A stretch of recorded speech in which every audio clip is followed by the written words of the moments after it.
Olá, aluno. Seja bem-vindo a mais uma aula. Sou o professor Maurício Manzali e nesta oportunidade eu lhe apresento a unidade 2 da disciplina Homem e Sociedade. Lembrando aí então que a disciplina Homem e Sociedade é uma disciplina que ela procura resgatar algumas discussões acerca da antropologia e apresentar a você algumas das principais inquietações que a antropologia ainda apresenta na atualidade acerca da evolução das espécies, acerca da participação do individual no coletivo, esse coletivo se transformando em sociedade e de que forma que a sociedade ela se apresenta do ponto de vista da sua cultura, do ponto de vista do costume, do ponto de vista dos valores que são desenvolvidos dentro de um ambiente social, as questões relacionadas ao indivíduo, ao comportamento individual e a esse comportamento individual dentro de uma sociedade, de uma questão coletiva, como que o coletivo interfere no indivíduo e como que o indivíduo interfere no coletivo. São essas questões que são colocadas aqui na disciplina de Homem e Sociedade.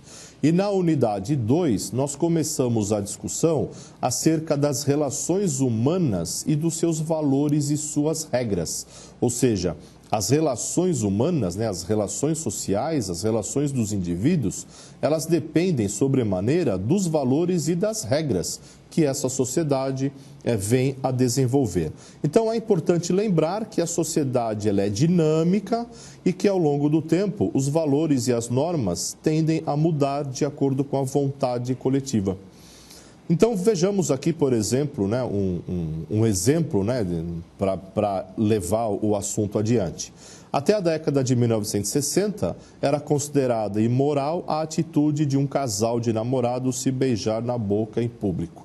Então, lá na década de 60, os namorados, eles praticamente até essa década, o casal, o homem e uma mulher, quando estavam em namoro, praticamente eles não se davam as mãos e nem sequer podiam se beijar em público, porque aquilo era considerado um ato imoral. Pensa na atualidade, como isso mudou bastante. Atualmente essa norma ela é bastante flexibilizada, Você vê a todo momento casais se beijando e nós vemos isso de uma forma extremamente natural. Ainda nesse assunto é sabido que a virgindade feminina era um valor social. As mulheres tinham que se casar virgens obrigatoriamente. E hoje, na atualidade, para alguns seios culturais, para algumas pessoas dentro desse coletivo, a virgindade deixou aí de ser um valor social, deixou de ser alguma coisa extremamente importante do ponto de vista social e ela passa a ser importante do ponto de vista individual. E o que é então uma regra? Se lá até a década de 60 os namorados não podiam se beijar em público porque aquilo era considerado um ato imoral, mais do ponto de vista para a mulher do que para o homem propriamente dito, aquilo era uma regra. E o que é então uma regra? Do ponto de vista da antropologia, é importante ressaltar que há duas dimensões da regra. Uma de caráter formal, que está relacionada com normas e leis. É o conjunto de regras como as leis de um povo ou as regras de um tipo de jogo. Há também as regras mais informais, que não estão registradas de forma escrita e que não precisam ser estudadas ou conhecidas pela escrita. São as regras que permeiam nossa vida cotidiana, que regulam a nossa conduta. Então veja, algumas regras elas são ditas por ordenamento, e aí eu vou dizer ordenamento jurídico. Por que existe o ordenamento jurídico? Para cercear a liberdade dos seres humanos que acabam atrapalhando o direito de um outro ser humano. Então você tem a regra de conduta social, as formas de conduta social que é dada ali pelo ordenamento jurídico, pelas normas e assim por diante. Aí eu estou colocando o ordenamento jurídico do ponto de vista da sociedade e das leis, mas tem o ordenamento jurídico do ponto de vista do comércio, da lei trabalhista, da transação de mercadorias, das trocas dentro de um mercado de trocas como um todo, exemplo daquilo que nós discutimos na unidade 1. E também tem as regras mais informais. E essas regras informais, elas são conhecidas a partir do momento que se comporta de forma informal também. Então, por exemplo, quando eu chego num local, né, vamos supor que eu vá para uma entrevista de trabalho. E eu vou para uma entrevista de trabalho e a hora que eu chego num determinado local, eu vejo que já tem 2, 3, 4 pessoas também aguardando. Ora, como é que aquelas pessoas estão se comportando? Eu também vou me comportar. Se todas elas estiverem caladas, eu tenho uma tendência também a ficar calado. Se elas estiverem conversando e puxar a conversa comigo, eu também vou aderir àquele debate ou aquele assunto ou aquela conversa. Mas então as pessoas elas se comportam de forma informal, dentro das regras informais que são estabelecidas pelo próprio ambiente em que as pessoas estão ali colocadas. E a nossa cultura está cheia de hábitos que aprendemos com os outros. Vejamos aqui também mais alguns exemplos. Comer com talheres ou palitos, tomar banho em chuveiros ou de imersão, horários de refeições, né? Nós temos alguns horários para refeições, dormir em camas ou dormir em redes, né? Em algumas localidades, né, do país, algumas pessoas têm o hábito de dormir em rede e uma infinidade de coisas diárias que nos ocupam. Veja lá, comer com talheres ou com palitos, né? Você pega aí os orientais, eles têm o hábito de comer aí com palito de madeira, né? O hashi, e o comer com os talheres, né? No ambiente mais ocidental. E como é que uma criança é inserida nesse tipo de instrumento, né, da alimentação? Ela é inserida através por tentativa e erro. Cada vez que uma criança pega, por exemplo, uma colher para levar o alimento até a sua boca, metade dele fica no meio do caminho. É uma questão de aprimoramento de uma técnica, é aprimoramento de uma destreza. Por repetição, chega um momento que o alimento não fica pelo meio do caminho, mas ele consegue encontrar lá o seu caminho final, que é a boca, e a criança então consegue se alimentar sozinha, inicialmente com colher, para depois passar para o garfo, para que ela não possa se auto-machucar. E um pouco mais para frente, uma maior destreza, o hábito de uso da faca para cortar alguns alimentos. Então, é uma questão de repetição. Como uma regra ela é insistentemente repetida, ela se transforma em hábito. Então, percebemos que não precisamos pensar em como eu devo fazer isso. Ou seja, jamais você agora, né, na idade que você está, você vai pensar como é que você começou na sua trajetória de vida fazendo algumas atitudes ou tomando algumas atitudes que elas já se transformaram totalmente rotineiras, a exemplo dessa que eu falei agora. Claro que isso depende da situação e da intimidade possível, mas, no geral, nós nos espantamos, né, com coisas que estão fora da regra. Se uma pessoa em um jantar não familiar resolve pegar os alimentos servidos à mesa com as mãos. Em algumas regiões do país, em algumas localidades, é hábito comer com as mãos. Naquele local é certo. Em alguns locais é hábito comer com talher. Se eu faço de forma diferente, eu estou fora de uma regra. E como é que as pessoas no coletivo se comportam quando elas estão fora da regra? Então, transformamos algumas regras em hábitos e alguns hábitos em regras. Tudo depende de qual situação está sendo analisada e em qual momento e em qual contexto aquela situação está sendo analisada. E o consenso sobre as regras e sobre as normas de convívio social que são dadas? As normas e os valores precisam ser mantidos e, para isso, há uma espécie de vigilância. Existem vários níveis de vigilância que a sociedade cria para zelar pelo cumprimento dos valores e pelo cumprimento das regras.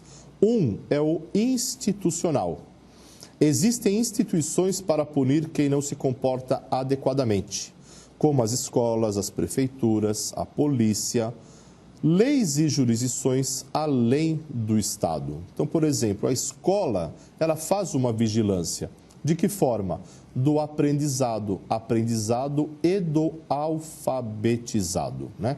Então, todos os seres humanos, eles precisam serem alfabetizados. Onde é que eles vão se alfabetizar? Na escola.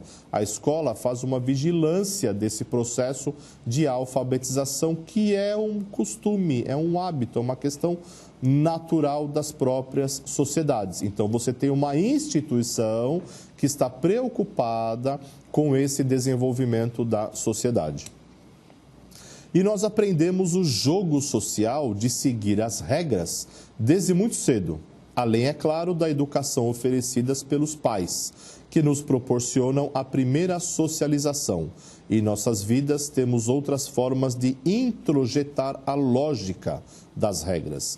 Eu usei aqui uma palavra, introjetar. O que é que significa essa expressão?